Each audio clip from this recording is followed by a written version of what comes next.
toa tại miên cổ đài từ cả plak đồ khuôn anh chỉ rừng chẳng sẵn khăn đó mà nụ đều ọt áp vì vọt khuôn anh nhé pi mạch năm từ mạch năm vơในក្នុងរង្វង់បែបនេះនៅក្នុង comfort zone they don't like to change មនុស្សប្រភេទនេះណាមើលឃើញការផ្លាស់ប្ដូរគឺពោពេញតែដោយគ្រោះថ្នាក់មនុស្សហ្នឹង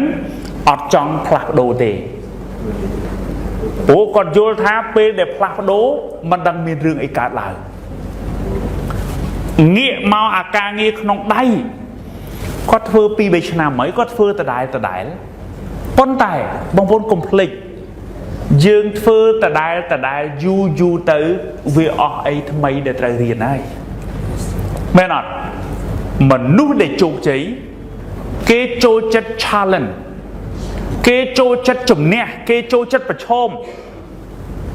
ហេតុអីបានគេចូលចិត្តអញ្ចឹងពីព្រោះមនុស្សបែបហ្នឹងនៅឃ្លានការរៀនសូត្រអ្វីដែលថ្មីមនុស្សដែលអត់ចូលចិត្ត change មនុស្សដែលអត់ចូលចិត្ត challenge មនុស្សហ្នឹងប្រភេទហ្នឹងជាសញ្ញារបស់មនុស្សគ្មានគោលដៅឬក៏មនុស្សហ្នឹងមិនប្រាថ្នាជីវិតខ្ពស់ជាងនឹងទៀតទេហេតុដែលគាត់គ្មានគោលដៅគ្មានសេចក្តីប្រាថ្នាខ្ពស់ជាងនឹងវាសមស្របដែលខ្លួនគាត់រាល់ថ្ងៃមិនចាំបាច់ត្រូវរៀនអីដែលថ្មីឃើញទេអញ្ចឹងហេតុអីបានមនុស្សខ្ជិលអត់រៀនហេតុអីបានមនុស្សអត់គោលដៅអត់រៀនពួកគាត់មិនដឹងថារៀនធ្វើអី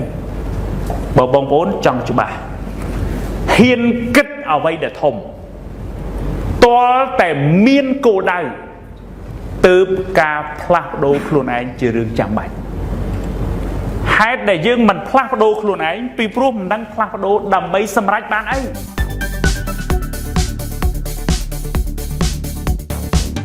ដឹងនៅអ្វីដែលត្រូវធ្វើវាមិនដូចគ្នាទៅនឹងការធ្វើនៅអ្វីដែលយើងបានដឹងទេហេតុអីបានជាពេលខ្លះយើងចង់បានអញ្ចឹងប៉ុន្តែយើងអត់បានសម្រេចដូចអ្វីដែលយើងចង់បញ្ហាទី1មានម្ចាស់អាជីវកម្មខ្លះគាត់ពូកែតែម្នាក់ឯងពេលដែលគាត់ចាប់ផ្ដើមជាលក្ខណៈគ្រួសារឬក៏ចាប់ផ្ដើមពីតូចមកពីអីមកគាត់ចាប់ផ្ដើមម្នាក់ឯងជាមួយប្តីប្រពន្ធហើយគ្រួសារខ្លះប្រពន្ធដឹកមុខមិនអន់ទេណាប្រពន្ធដឹកមុខមិនប្តីអន់ទេគ្រាន់តែប្រពន្ធដឹកមុខបាទគ្រួសារខ្លះប្តីដឹកមុខហើយក៏មិនមែនមានន័យថាប្រពន្ធអន់ដែរប្រពន្ធគាត់ចេះអែបខាងព្រោះគាត់ដឹងថាប្តីគាត់ខ្លាំងហើយប្តីខ្លះគាត់ដឹងថាប្រពន្ធប្រកែជាងគាត់ឲ្យប្រពន្ធគាត់ធ្វើអាហ្នឹងគាត់សុខចិត្តទៅធ្វើរឿងផ្សេងដែលគាត់ពូកែដែរដើម្បីបំពេញក្នុងគ្រួសារសុទ្ធតែរឿងល្អទាំងអស់ប៉ុន្តែពេលដែលចាប់ផ្ដើមដំបូងវានៅតូចគាត់2នាក់ហ្នឹងគាត់អាចធ្វើបានសមត្ថភាពគាត់អាចទប់ទល់បានប៉ុន្តែដល់ពេលធ្វើទៅឱកាសក៏មានផងអីក៏មានផងបងចានីលើកឡើងពីរឿងឱកាសនោះដោយសារមិនទាន់មានគេមិនទាន់មានឯងចឹងទៅមិនគាត់លក់ដូរអីមុនគេមិនទៅជាឱកាសដល់ពេលយូរទៅវាចេះតែបរិចទៅគាត់ថាចំអញធំមិនដឹងខ្លួនណាអាមុខរបរហ្នឹងរីកកាន់តែធំប៉ុន្តែរបៀបគិតរបស់គាត់នៅដដែលរបៀបធ្វើគាត់របៀបគ្រប់គ្រងបុគ្គលិកគាត់នៅដដែលយូរទៅគាត់ភ្លេចខ្លួនគាត់ពូកែតែម្នាក់ឯងហើយគាត់ភ្លេចបណ្ដោះអ្នកដទៃហើយគាត់មិនមើលឃើញអាការបណ្ដោះអ្នកបន្តវេននឹងសំខាន់ទៀតពួកគាត់អត់ដែលមានក្តីសម័យធំជាងនឹងផងគាត់ថាអញធ្វើតែប៉ុណ្្នឹងមកយកហើយមានបញ្ហាអីនេះអាផ្នត់គំនិតបែបហ្នឹងណាដែលធ្វើឲ្យយើងជោគជ័យកាលពីមុន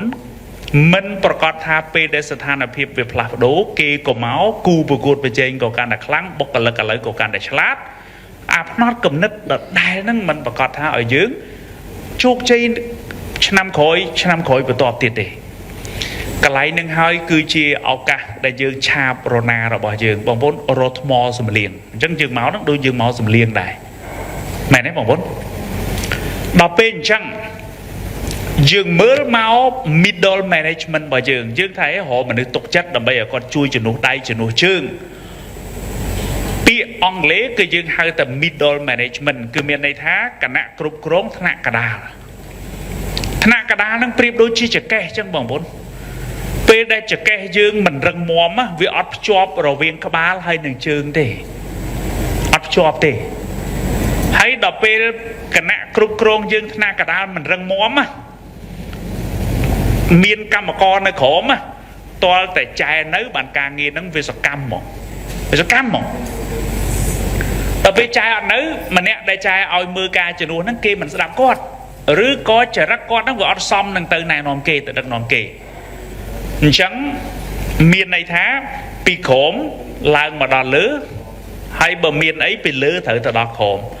ពេលមួយចែមានអារម្មណ៍ថាមានអ្នកកដាលហ្នឹងដូចអត់ចឹងហើយយើងចាប់ផ្ដើមមានអារម្មណ៍អត់សូវសប្បាយចិត្តយើងមិនសប្បាយចិត្តគាត់ក៏មិនសប្បាយចិត្តដែរអាហ្នឹងគឺជាបញ្ហាដែលធ្វើឲ្យយើងនឹងហត់នឿយហើយនេះអាទស្សនវិស័យក្តីសុបិនរបស់យើងក្តីសម័យរបស់យើងនឹងអត់បានដល់ពេលខ្ញុំយល់អាហ្នឹងខ្ញុំអត់ចង់ពូកែតែម្នាក់ឯងទេហើយខ្ញុំធ្វើម៉េចទី1ខ្ញុំកំណត់នៅផែនការកំណត់នៅគោលដៅដែលខ្ញុំចង់បានប៉ុន្តែធ្វើម៉េចដើម្បីទៅដល់ហ្នឹងដើម្បីសម្រេចបានអាហ្នឹងខ្ញុំសួរអ្នកដែលពាក់ព័ន្ធឥឡូវយើងចង់ទៅហ្នឹងអ្នកឯងមានក្បាច់គុណអីអ្នកឯងមានយុទ្ធសាស្ត្រអីអ្នកឯងធ្វើម៉េចហើយបើសិនជាគាត់ឆ្លើយបានល្អគាត់ដឹងពីរបៀបធ្វើអាហ្នឹងយើងឲ្យគាត់ធ្វើទៅយើងចាំមកផ្ទះដៃសាទរអ្នកឯងដឹងថាត្រូវធ្វើម៉េចទេចាំកាលទៀតខ្ញុំប្រើតែ style ហ្នឹងទេហើយដល់ពេលគាត់ធ្វើមិនបានខ្ញុំថាម៉េចបានដឹងហើយធ្វើមិនបានកន្លែងហ្នឹងចង់ឆ្លើយសំណួរបងឆានីមួយភាពខុសគ្នារវាងដឹងនៅអ្វីដែលត្រូវធ្វើហើយនឹងធ្វើនៅអ្វីដែលខ្លួនបានដឹងពាក្យពីរណាបងដឹងនៅអ្វីដែលត្រូវធ្វើវាមិនដូចគ្នាទៅនឹងការធ្វើនៅអ្វីដែលយើងបានដឹងទេហើយបានជាសាស្ត្រាចារ្យ business សាស្ត្រាចារ្យសេដ្ឋកិច្ចមួយចំនួនគាត់បរៀន5ឆ្នាំ10ឆ្នាំប៉ិនកប៉ាវគាត់អត់សូវមានលុយទេចាយអ៊ីនៅអូអាស៊ីនៅអូឡ িম্প ិកអត់ដែលទៅចប់បាក់ឌុបផងពេលទៅធនាគារនិយាយពីលុយមកពនុកចេះសំណួរសួរតែហេតុអីគាត់អត់ចេះសេដ្ឋកិច្ចគាត់អត់បានទៅរៀនពាណិជ្ជកម្មប៉ុន្តែគាត់ធ្វើនៅអ្វីដែលគាត់បានដឹងអញ្ចឹងដឹងនៅអ្វីដែលត្រូវធ្វើវាមិនដូចគ្នាទៅនឹងការធ្វើនៅអ្វីដែលយើងបានដឹងទេគាត់នៅអូអាស៊ីគាត់នៅអូឡ িম্প ិកគាត់ដឹងថាគេត្រូវការអីគាត់នៅនឹងរងថ្ងៃគាត់ដឹងថាគេត្រូវការអីគាត់លក់អ្វីដែលគេចង់ទិញគាត់អត់មានលក់អ្វីដែលគាត់ចង់លក់ទេគាត់លក់អ្វីដែលគេចង់ទិញបងប្អូនឃើញទេអញ្ចឹងគាត់លក់ដូររាល់ថ្ងៃទៅគឺគាត់ចាប់ដើមដឹងហើយនៅពេលដែលគាត់ចាប់ដើមដឹងពីមួយថ្ងៃទៅមួយថ្ងៃបងប្អូនឃើញការលក់របស់គាត់អ្នកខ្លះតាប់ប្រមាណមកតូបដាក់ឃ្លាំងមួយតូបមួយនៅអូឡ িম্প ិកចែកចាយទូទាំងប្រទេសមែនទេបងហើយមានចាំបាច់ត្រូវការបរិញ្ញាបត្រមានចាំបាច់ត្រូវការសញ្ញាបត្រអនុបណ្ឌិតណាមែនអត់បងប្អូនណាបងចានេះអាតំណឹងដែលធ្វើឲ្យគេជោគជ័យគេបង្កើតឱកាសខ្លួនគេដែរហើយគេធ្វើគេអនុវត្តអ្វីដែលខ្លួនបានដឹងប្រើ3វិធីដើម្បីបំលែងចំណេះគ្រូឲ្យคล้ายជាចំណេះយើងប្រើ3វិធីដើម្បីបំលែងចំណេះគ្រូឲ្យคล้ายជាចំណេះយើងជំហានទី1គឺមករៀនអូខេមករៀនឲ្យចេះសិនជំហានទី2ត្រេះរិះពិចារណាជំហានទី3អនុវត្តខ្ញុំឲ្យឧទាហរណ៍មួយទៀតងាយយល់បំផុតកាលពីមុនគេនិយាយថា IFL អត់ល្អឬក៏គេនិយាយថា IFL ល្អបងប្អូនមានអារម្មណ៍មិនដែរចំណេះណាគេហ្នឹងចំណេះអ្នកថាមិនចឹងដល់ពេលហើយយើងជីកកាត់ជំហានទី2ណាជំហានទី1ឮគេថា LSI អ្នកខ្លះថាល្អអ្នកខ្លះថាអត់ជំហានទី2ជីកកាត់ LSI ឃើញមានអត់ទៅមានឃើញឡើងអីទេហើយនេះសង្ស័យតែល្បីខុសទេបើធម្មតាកាលណាសាលាដែលល្បីមានម៉ូតូមានឡាននៅពីមុខច្រើនណាអញ្ចឹងទៅមើល Facebook មួយទៀតមើលទៅមើល Facebook អានេះភ័យរាល់ថ្ងៃផុសរាល់ថ្ងៃផុសឲ្យផុសអ្នករៀនទៀត បើវាអត់ល្បីវាមានអីផុសឬក៏វាផុសតែមនុស្សដែលទៅមើលស្រូមុខមើលស្រូមុខមើលតែចំតិច IFL តែកាត់តយករូបពីណាមកដដែលអញ្ចឹងមិនងាយជឿទេបងប្អូនណាអាការត្រេះរិះពិចារណាមានទី3មកចោះឈ្មោះដល់ទៅមកអលេស្អាយនឹងវាមិនវាឥ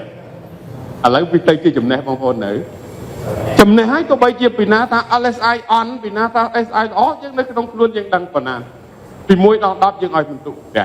ចំណេះខ្លួនឯងបងប្អូនយល់ទេចឹងគឺយើងឃើញខ្ញុំលើកឧទាហរណ៍ងាយយល់នៅពេលចំណេះក៏ចឹងដែរចំណេះស្អីក៏ដោយដែលបានពីគ្រូមិនងាយជឿព្រាមទេយកទៅត្រេះពិចារណាឲ្យបានបើដឹងថាល្អហើយធ្វើដែរ